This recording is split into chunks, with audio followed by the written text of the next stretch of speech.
அன்பானவர்களே, இயற்கையின் தூதர்களே, உலகம் உன்னோடதல்ல, என்னோடதல்ல, உலகம் நம்மோடது. நீர் உன்னோடதல்ல, என்னோடதல்ல, தண்ணீர் நம்மோடது.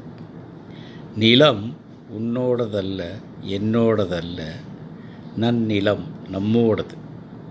வனம் உன்னோடதல்ல, என்னோடதல்ல, பசுமை வனம் நம்மோடது.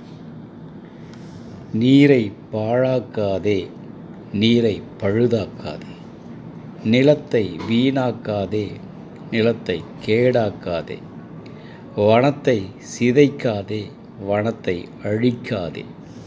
நீர் நிலம் வனம் பாழாயால் நம் வம்சம் துன்புறும்.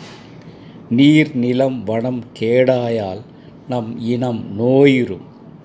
நீர் நிலம் வனம் அழிந்தால் மனித குலம் மடியும். பழுதாயதை பாழானதை சீராக்கு, நம் வம்சம் இன்புறும். வீணாயதை கேடாயதை நேராக்கு, நம் இனம் வளம் பெறும். அழிந்ததை சிதைந்ததை குணமாக்கு, நம் குலம் மாண்புறும். இயற்கையோடு இணைந்து வாழ், இயற்கையோடு பிணைந்து வாழ்.